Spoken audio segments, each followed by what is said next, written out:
Hello and welcome to another Magic Duels Origins deck. Today we're taking a look at a blue-black control deck with some zombie synergies. And starting at our 2-drops we have a removal spell in Reef Soul, and for 2 mana we get to destroy target creature with power 3 or less. It is a sorcery, which is a downside, but its effect is pretty powerful and deals with a lot of creatures, so this card will see a ton of play in pretty much any deck that can cast it. Next up is Shambling Ghoul, our first zombie. It's a 2/3 that comes into play tapped, and we mainly want it here for early defense.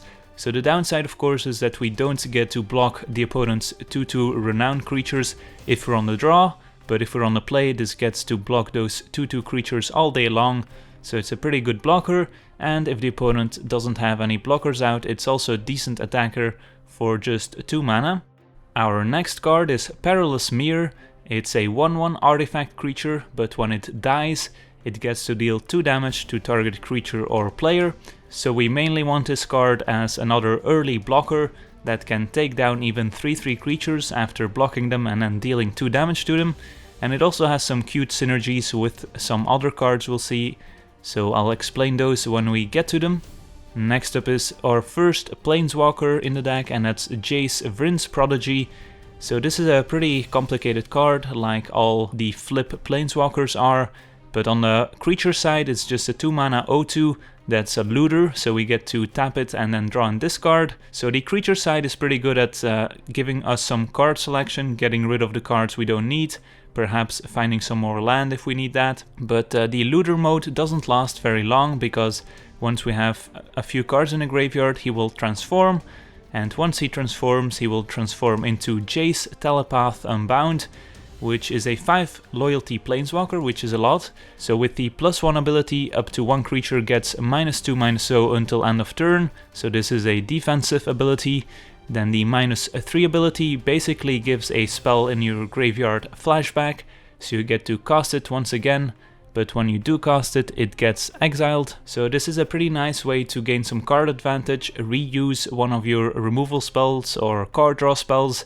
His ultimate at -9 is not very exciting, so we will probably never use that mode, but just being able to flashback a couple spells with this -3 is some pretty good card advantage for just 2 mana.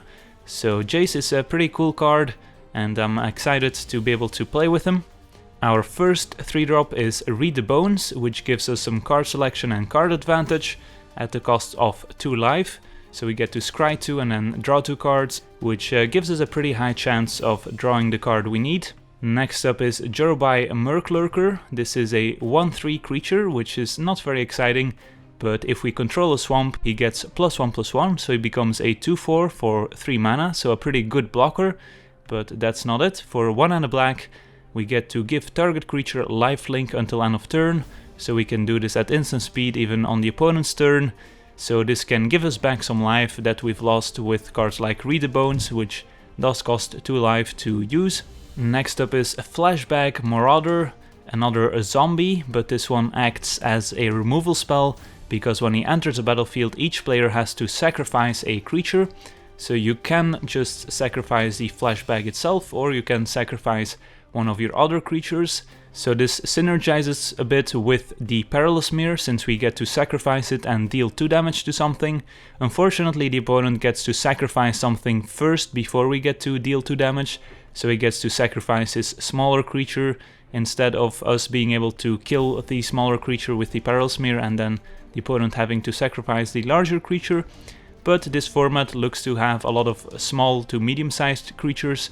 Our opponent's board is probably gonna look a lot emptier than it did before the flashback resolved. So also being a zombie works well with our other zombie synergies that we'll get to in just a bit. Next up is Liliana, Heretical Healer, another flip planeswalker, and her base stats are not bad. We get a 2/3 lifelinker for 3 mana, so the lifelink helps offset the life we lost from Read Bones. And the condition to transform Liliana is that a non-token creature we control has to die, so that's pretty easy to accomplish with cards like Flashback Marauder and Perilous Mere. since those are prone to going to the graveyard. And once Liliana does transform, she becomes Liliana, Defiant Necromancer, which is a 3 loyalty planeswalker, +2 each player discards a card, which is actually not that bad in this deck since we have a lot of ways to recur cards from the graveyard. And the opponent having to discard is probably more relevant since we have a lot of ways to draw cards as well. And then the -X ability allows us to return a creature with converted mana cost X from the graveyard to the battlefield. It does have to be a non-legendary creature, so we don't get to return Jace with this, but still a pretty nice ability here. And then our ultimate is a lot better than Jace's ultimate, since we get an emblem with whenever a creature we control dies, we get to return it to the battlefield at the beginning of the next end step. So basically our creatures keep coming back forever and ever, and with cards like Flashback Marauder, that's pretty awesome. Then looking at our 4-drops, we have Inspiration, just a 4 mana instant that draws us 2 cards, works well with our other instants and activated abilities like on the Murklurker, since we can keep up our mana, pause a turn, and do all sorts of stuff on the opponent's turn. If we don't have to use one of our other instants, we just Inspiration and draw 2 cards. Next up is one of the most important cards in the format, in Languish. All creatures get -4/-4 until end of turn, so a very powerful sweeper effect that will determine the outcome of many games. And if you have this in your hand, you can even plan around it a bit by not playing out too many creatures and still trying to get the opponent with as many creatures as possible. Also works nicely with Perilous Mere, since if we do have the mirror in play, let's say the opponent has a 5 or 6 toughness creature out, then if we use Languish, our mirror will die, and we get to deal 2 more damage on top of the -4/-4, so we get to take care of a 5 or 6 toughness creature. Next up is Erebos' Titan, a 4 mana 5/5, although the casting cost is pretty prohibitive at triple black, but as long as your opponent controls no creatures, the Titan is indestructible, and whenever a creature card leaves an opponent's graveyard, we get to discard a card, and if we do, we get to return the Titan from our graveyard to our hand. Don't know how relevant the second ability is going to be, but the first one is certainly relevant against control decks.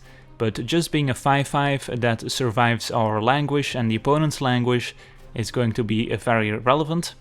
Then we arrive at our 5-drops, where we have another zombie in Possessed Scab, a 3/2 that when he enters a battlefield we get to return an instant, sorcery or creature card from our graveyard to our hand, and if he would die he gets exiled instead. So a pretty nice way to get back one of our removal spells or card draw, or against control decks in a long grindy game we get to get back one of our finishers. So just a nice way to get some card advantage as well as a creature in play. And he's also a zombie, and I did promise some zombie synergies, so that's where Cruel Revival comes in. It's a 5 mana instant that says destroy target non-zombie creature, it can't be regenerated, and then we get to return a zombie from our graveyard to our hand. So while this probably won't come up with the Possessed Scab, since that one gets exiled when it dies, it could still work if he gets discarded from our hand somehow. But more importantly, it can return cards like Flashback Marauder, which is another removal spell, and it can get back the Shambling Ghoul. So it's a nice way to get some card advantage while also being a 5 mana removal spell that deals with pretty much all of the giant creatures in the format. And then we have 2 more finishers in the deck, and that's the Soul Hoarder, a 6 mana 6/6 flyer, and whenever a permanent dies, we get to draw a card and lose 1 life. It's not a May ability, so we do have to be careful with this one, but just an excellent finisher. And then finally another 7-drop here in the High Arbiter, a 5/5 flyer, and when he enters a battlefield, or rather as he enters a battlefield, we get to look at the opponent's hand and then name a card, and the named card cannot be cast. So if our opponent has a removal spell to deal with the Arbiter, we get to name that one and the opponent won't be able to respond with it. And then if he has another big finisher, for example, we can just name that one and the opponent will not be able to cast that spell. So pretty nice finisher here in our control deck. And then finally our mana base, we are running 25 lands because we do have some expensive cards we want to get to. So 4 Dimir Guildgate, 2 Drowned Catacomb, and then 12 Swamps and 7 Islands.